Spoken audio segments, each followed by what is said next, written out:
Demographics chapter. So in that context మీరు చూస్తే చాలా ఈజీ చాప్టర్, పెద్దగా అనాలిసిస్ ఏమి ఉండదు, ఓన్లీ ఫ్యాక్ట్స్ అంటే ఎవరు ఎప్పుడు పుట్టారు, వాళ్ళ జనాభా ఏంటి, డేట్ ఆఫ్ బర్త్ ఏంటి, ఇట్లాంటి ఆస్పెక్ట్సే ఉంటాయి డెమోగ్రఫిక్స్ అనేటటువంటి దాంట్లో. సో మీరు ఒకసారి అంత కూలంకర్షంగా చర్చించేటటువంటి చాప్టర్ ఏం కాదు, ఫటాఫట్ లేసిపోతుంది. కాకపోతే ఇందులో ఎక్కువగా మనం తెలుసుకోవాల్సింది ఏంటంటే the very important concept data. ఈ డేటా చాలా important and up to date ఉండాలి ఈ డేటా అనేటటువంటిది. సో ఈ డెమోగ్రఫిక్స్కి సంబంధించి నేను కొంత ఇన్ఫర్మేషన్ని సేకరించాను. So this information will be sufficient for your examination also. So in that particular context మీరు కనుక ఈ చాప్టర్ని చూస్తే మొట్టమొదటిగా మనకి డెమోగ్రఫిక్స్ అని అనగానే ఫస్ట్ సింపుల్ థింగ్ వస్తుందన్నమాట. Demographics means it's very simple, statistical data related to population, అంతే. దాన్నే డెమోగ్రఫిక్స్ అని అంటారు. అంటే మన జనాభాకి సంబంధించినటువంటి సమాచారాన్ని సాధారణంగా డెమోగ్రఫిక్స్ అని పిలుస్తారు. డెమోగ్రఫిక్స్ అంటే జనాభా లెక్కలు డెమోగ్రఫిక్స్ అంటే. సో డెమోగ్రఫిక్ డివిడెండ్ అంటే జనాభా విభాజ్యత అంటారు సాధారణంగా తెలుగులో. సో ఈ డెమోగ్రఫిక్స్కి సంబంధించి మీరు చూస్తే ఇన్ జనరల్గా మనకి ఏ దేశంలో అయినా కూడా ఎంత పాపులేషన్ ఉంది, ఆ దేశంలో వనరులు ఎంత ఉన్నాయి, ఈ వనరులు ఈ ఉన్నటువంటి పాపులేషన్కి సరిపోతాయా లేదా అనేటటువంటి అంశాన్ని ఎప్పుడు మనం బేరీజ్ వేసుకోకపోతే ఏమవుతుందంటే క్రైసిస్ అనేది వస్తుంది. For example, if 10 people are there and 10 apples are there, there is no problem. Each one can eat 1 apple. But if 10 people are there, but if there are only 5 apples, ఏమవుతుంది అప్పుడు? సకానికి మొక్కలు చేసి ఇవ్వడానికి ఎవడు ఇష్టపడ్డాడు, ఆబ్వియస్గా ఆకలిస్తున్నవాడు. సో మిగతా 5 పస్తు ఉండాల్సి వస్తుంది. సో ఇటువంటి కేసు రాకుండానే ప్రభుత్వం ఎప్పుడు కూడా తన దగ్గర ఉన్నటువంటి వనరులు ఏవైతే ఉంటాయో వాటిని జాగ్రత్త పడాలి. అంటే ఇక్కడ 2 అంశాలు ఉంటాయి. రానున్నటువంటి కాలంలో వనరులు తగ్గిపోయి జనాభా పెరిగితే, జనాభా పెరిగి వనరులు తగ్గినా ప్రమాదమే, వనరులు తగ్గి జనాభా పెరిగినా కూడా అనుమానమే. సార్ అదేంటి, 2 ఒకటే కదా? 2 ఒకటి కాదు. మీకు వనరులు పెరగకపోయినా జనాభా పెరిగిందనుకోండి, మీకు జనాభా పెరిగినట్టు వనరులు తగ్గినట్టు కనిపిస్తుంది.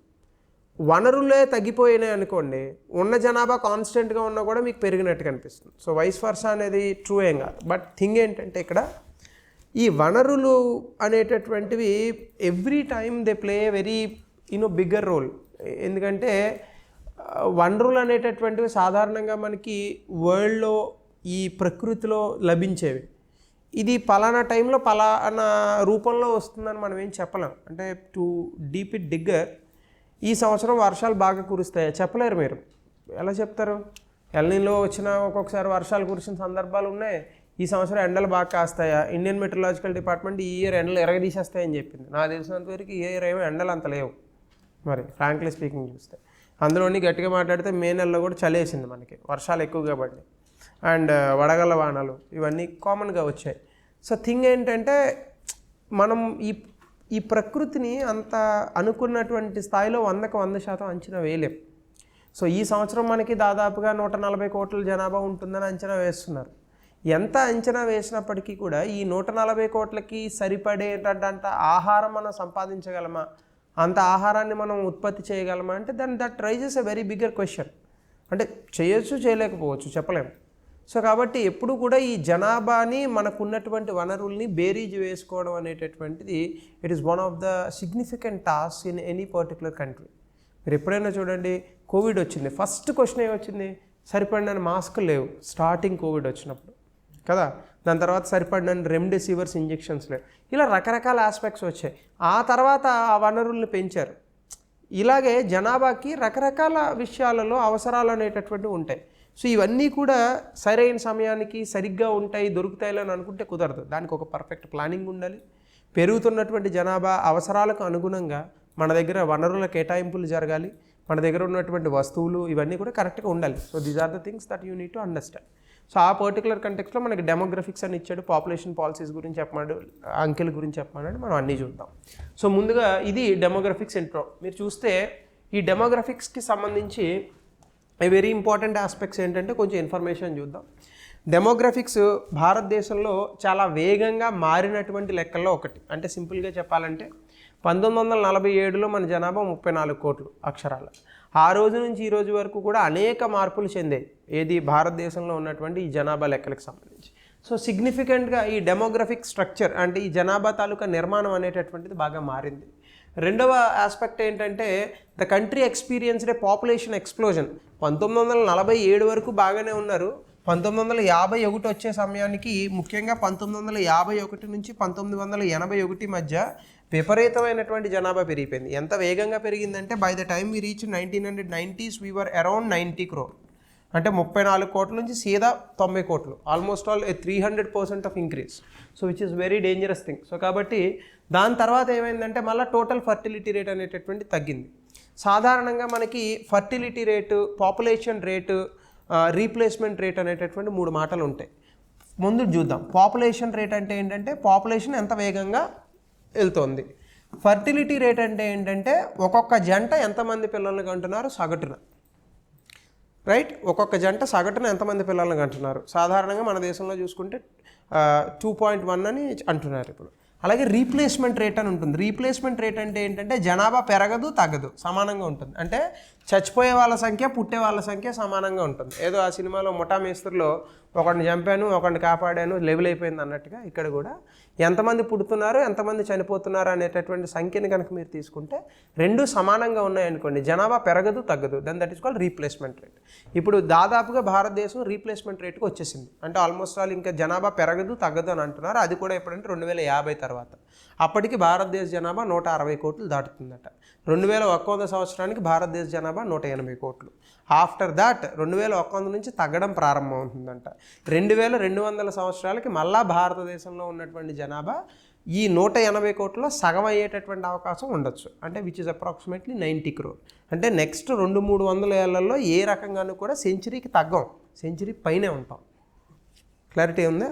బహుశా మన వాళ్ళు అంటే జనరేషన్కి సాధారణంగా 100 సంవత్సరాలకి 4 జనరేషన్లు వస్తాయి. అంటే 100 సంవత్సరాల్లో మనం ఎవరిని చూస్తామంటే మనము, మన తండ్రి, వాళ్ళ తండ్రి, వాళ్ళ తండ్రి, 4 జనరేషన్లు వస్తాయి సాధారణంగా 100 సంవత్సరాల్లో.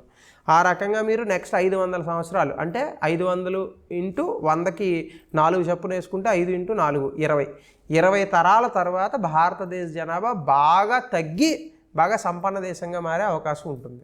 ఆ టైంకి మనం ఎలాగో ఉండం కాబట్టి మనకు అవసరం లేదు. మన జీవిత ఆయుర్దాయం ఆబ్వియస్గా 2100 సంవత్సరం లోపే. అంత కూడా ఉంటే గొప్ప విషయమే. 2023 అంటే ఆల్మోస్ట్ ఆల్ 77 సంవత్సరాలు ఉంది. ఇంకా నేనైతే బతుకుతాను, మీ సంగతి నాకు తెలీదు. సో కాబట్టి చూసుకోండి సింపుల్గా. సో సెన్సస్ ఆఫ్ 1951 చూసుకుంటే మీరు మనకి సాధారణంగా పాపులేషన్ ఎక్స్ప్లోజన్ జరిగింది మాత్రం 1951 to 58 మధ్యలో, రైట్? ఏ దేశానికైనా కూడా పాపులేషన్ ఎక్స్ప్లోజన్కి సంబంధించి 4 స్టేజెస్ ఉంటాయి. మొదటి స్టేజ్లో ఏమవుతుందంటే birth rate and death rate రెండు సమానంగా ఉంటాయి. ఫస్ట్ స్టేజ్ మనకి సాధారణంగా ఏ దేశంలో అయినా కూడా బర్త్ రేటు డెత్ రేటు రెండు ఎక్కువే ఉంటాయి. అంటే పుట్టే వాళ్ళ సంఖ్య ఎక్కువే ఉంటుంది, చనిపోయే వాళ్ళ సంఖ్య ఎక్కువే ఉంటుంది. ఇలా ఉన్నప్పుడు మీకు ఏమవుతుంది, పాపులేషన్ స్టేబుల్గా ఉంటుంది. ఎందుకంటే చచ్చిపోయే వాళ్ళు పుట్టే వాళ్ళు ఇద్దరు సమానమే. సో ఇక్కడ పెద్ద ఇబ్బంది లేదు. కానీ దీని తర్వాత ఏమవుతుందంటే ఇది స్టేజ్ నెంబర్ 1. ఈ స్టేజ్ నెంబర్ 1 తర్వాత ఏమవుతుందంటే బర్త్ రేట్స్ ఎక్కువగానే ఉంటాయి. ఎందుకంటే అప్పటికి ఇంకా ఫ్యామిలీ ప్లానింగ్స్ అనేటటువంటివి ఆ దేశంలో అంత అలవాటు కావు. కానీ ఆ తర్వాత డెత్ రేట్స్ మాత్రం తగ్గుతాయి. ఎందుకు డెత్ రేట్స్ తగ్గుతాయంటే సాధారణంగా మనకి మెడికల్ అడ్వాన్స్మెంట్స్ అనేటటువంటివి మనిషి తాలూకా జీవన కాలంలో పెరుగుతూనే ఉన్నాయి తప్ప తగ్గట్లేదు. ఆబ్వియస్గా ఒకనొక సందర్భంలో మీకు తెలుసో తెలీదో టైఫాయిడ్ వస్తే చచ్చిపోయేవాళ్ళంట ఒకనొక సందర్భంలో. ఇప్పటికీ కూడా చూడండి మీరు, ఆడవాళ్ళని ఇళ్లలో ప్రెగ్నెంట్ కింద ఉన్నటువంటి ఆడవాళ్ళని ఏది సూర్యగ్రహణం అప్పుడు బయటికి వెళ్ళొద్దు అంటారు. లేదంటే ఆడవాళ్ళు పుట్టిన తర్వాత పిల్లలు పుట్టిన తర్వాత పచ్చం పెడతారు. డాక్టర్ అన్ని తినేయమంటది కానీ ఇంట్లో ఏం పెట్టరు పాపం, బీరకాయ ఇవే పెడుతూ ఉంటారు. సో ఇలాంటివి చాలా ఉంటాయి మన మూఢనమ్మకాలు ఇవన్నీ. సో ఓల్డెన్ డేస్లో ఇవన్నీ ఎందుకు డెవలప్ అయ్యాయంటే ఇండియాలో because the type of medical facilities that we had it was so minimal. So which was one of the reasons why మన దేశంలో సాధారణంగా ఈ మెడికల్ ఫెసిలిటీస్ అనేవి ఇనీషియల్గా తక్కువ ఉన్నాయి. ఏ దేశంలో అయినా కూడా ఇలాగే జరుగుతుంది. సో కాబట్టి బర్త్ రేట్ ఎక్కువగానే ఉంటుంది, కానీ మెడికల్ ఫెసిలిటీస్ పెరిగే కొలది డెత్ రేట్ తగ్గుతుంది, చచ్చిపోయే వాళ్ళ సంఖ్య తగ్గుతుంది. సో దీని తర్వాత ఏమవుతుంది, మళ్ళా బర్త్ రేట్ అనేటటువంటిది తగ్గుతుంది, డెత్ రేట్ కూడా తగ్గుతుంది.